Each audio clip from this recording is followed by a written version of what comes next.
Bon, Bismillahirrahmanirrahim. On va continuer ce qu'on a commencé l'autre fois. On cherchait l'expression de la flèche grand H, c'est-à-dire la hauteur maximale atteinte par la balle au cours de son mouvement, le projectile au cours de son mouvement. Donc voilà, si vous vous rappelez bien, c'est ça la flèche grand H. Alors notre but c'est de trouver l'expression de grand H. Alors on est arrivé jusque là. Donc H égale, voilà, nous avons le même dénominateur de G, il est là. Donc on fait la somme des numérateurs, ça nous donne ça. Voilà, donc ça c'est l'expression de la flèche. Voilà.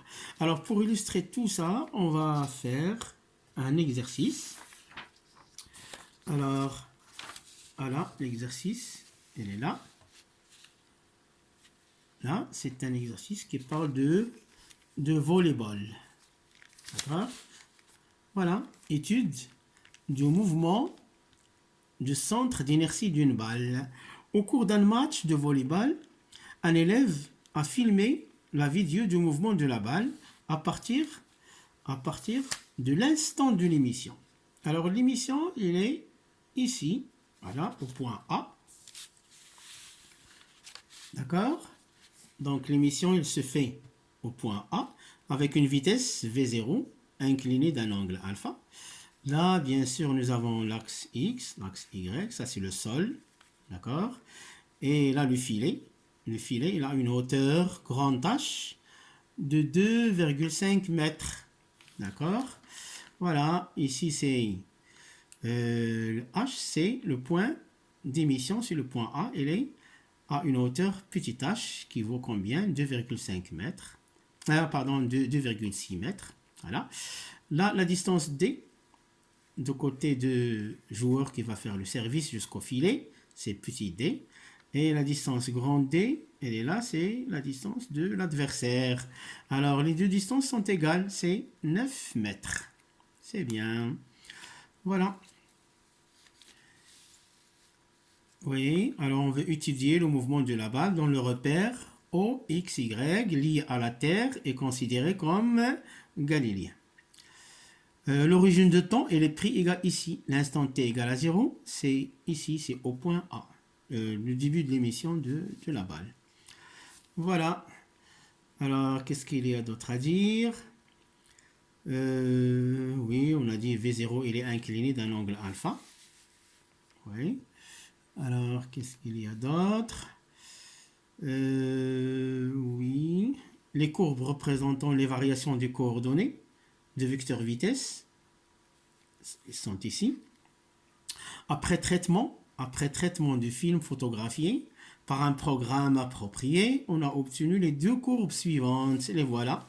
Une, ça représente Vx, c'est la composante horizontale. Et là, c'est la composante verticale Vy. D'accord? Voilà, donc la première question, en appliquant la deuxième loi de Newton, établir les expressions des composantes de vecteur vitesse en fonction des données nécessaires. Voilà, donc c'est la première question à résoudre. Alors prenez votre temps, essayons de résoudre cette question. Bon voilà, on va faire comme d'habitude. Alors on va prendre le système étudié, donc c'est la question numéro 1. Oui. Système étudié, c'est quoi? C'est la balle. Projectile, c'est la balle ici. Alors, bilan de force extérieure. Les forces extérieures appliquées au solide. Voilà. Bilan de force extérieure. Ah là, il n'y a que le poids. C'est pourquoi on dit qu'il s'agit d'une chute libre. La chute libre, c'est le mouvement d'un corps soumis rien qu'à son poids. Bien sûr, les frottements sont négligeables. Donc là, c'est le poids de la balle. Alors, les frottements sont négligeables. On l'a dit, les frottements sont négligeables. D'après les données de problème. Voilà.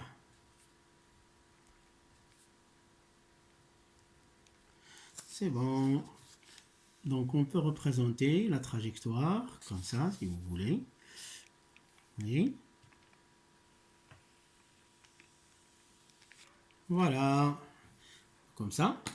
La balle, on peut le mettre, voilà, comme ça, si vous voulez. Voilà. Ça représente la balle. OK. Il a une masse M. Le centre de gravité, il est là. C'est ce qu'on traite toujours. Le point qu'on considère, c'est le centre de gravité. Là, c'est l'unique force appliquée, c'est le poids. Voilà, c'est bon.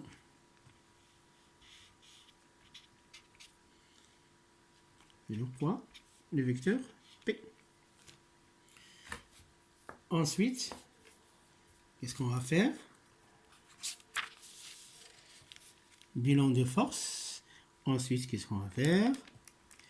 Référentiel terrestre considéré galiléen. Alors, il faut qu'on dise, sinon on n'a pas le droit d'appliquer la deuxième loi. Alors, la deuxième loi de Newton ne s'applique que dans un référentiel considéré galiléen. Voilà, donc on passe à la deuxième loi de Newton. Alors, que dit la deuxième loi de Newton? Somme des forces. Il n'y a qu'une seule, c'est le poids, égale la masse de la balle que multiplie l'accélération de quel point? Du point G, c'est-à-dire du centre d'inertie. Voilà, le point G, il est là. Le centre de gravité de la balle. Voilà, donc on passe ensuite à la projection. Alors, comment on fait pour réussir cette projection sans difficulté? Alors là, on va écrire M, MAG, MAG. On va pas écrire G, on sait bien qu'il s'agit du point G, le centre de gravité de la balle. Est égal à quoi? MP. P c'est quoi? C'est M fois G. G, c'est l'accélération de pesanteur qu'on connaît, qui a la valeur 9,8. Voilà, on peut simplifier la masse. Alors, si on simplifie la masse, ce qui nous reste, c'est A égale à quoi? A égale G. C'est bon.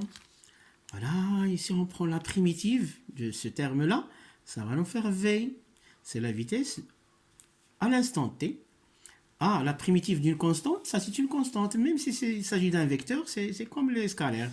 C'est pareil. On traite les dérivés et les primitives des vecteurs comme les scalaires. Donc ça fait G fois T.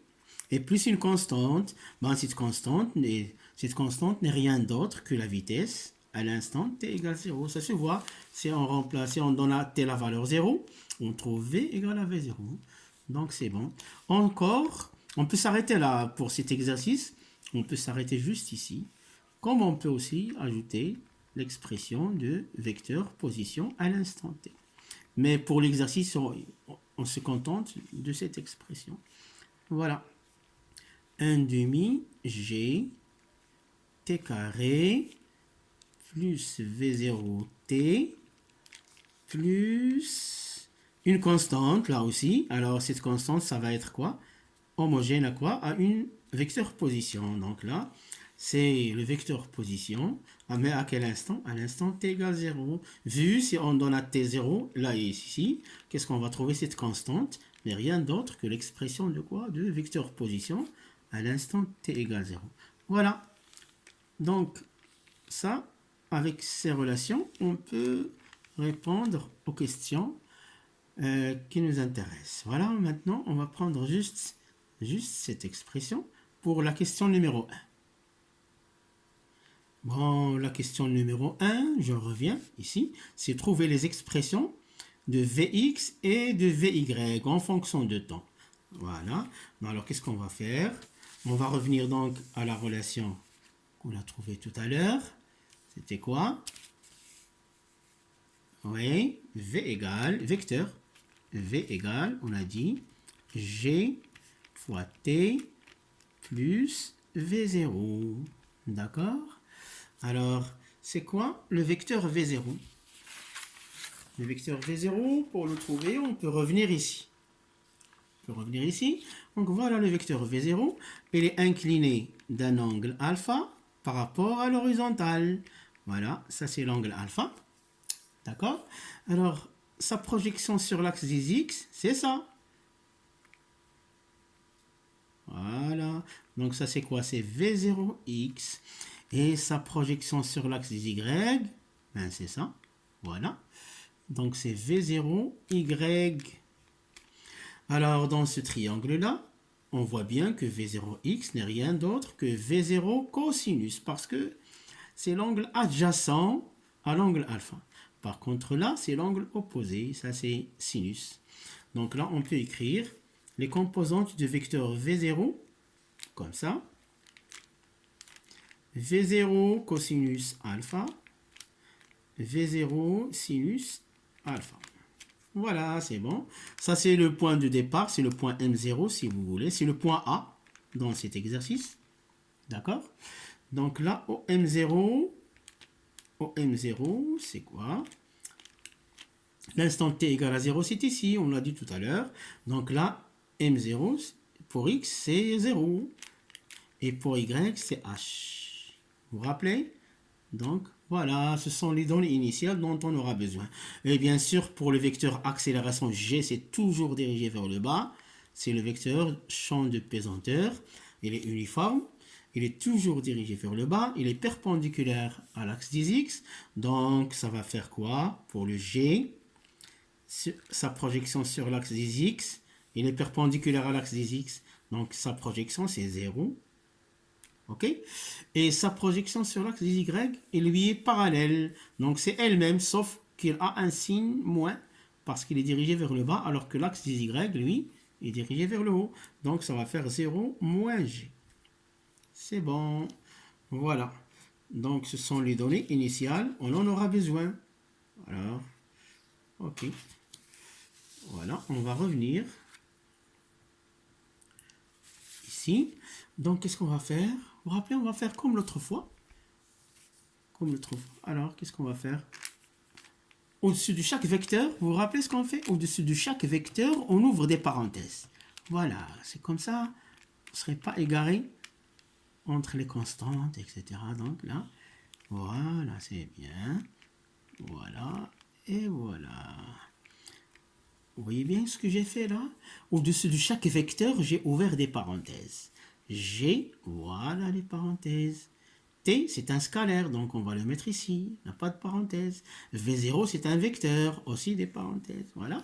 Alors ensuite, qu'est-ce que je vais écrire ici? Alors n'oublions pas que ici, c'est V en fonction de temps. D'accord? Donc là, je vais écrire Vx de t, et là, Vy de t. C'est bon? Voilà, Vx de t, Vy de t. C'est bon. Voilà. Et là, bien sûr, ce qu'on a écrit tout à l'heure, c'est 0 moins g. Et bien sûr, V0, ça on l'a retenu maintenant, parce qu'on l'a répété plusieurs fois. V0 cosinus alpha. Et là, V0 sinus alpha. Voilà, donc on n'a pas de problème. Voilà. Ici, je vais mettre mon accolade. Voilà. Donc là, c'est Vx de t. C'est la première ligne. Voilà, c'est comme ça. Donc, c'est égal à quoi? Vx de t égale 0 fois t. 0 fois t. Donc, ça s'en va. Il nous reste ça. Donc, V0 cosinus alpha. Et en bas, là, voilà, c'est la deuxième ligne. Vy de t, c'est égal, voilà, Vy égale moins g fois t. Plus, et là, c'est V0 sinus alpha. C'est bon.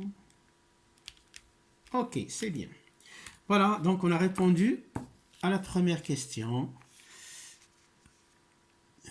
Voilà.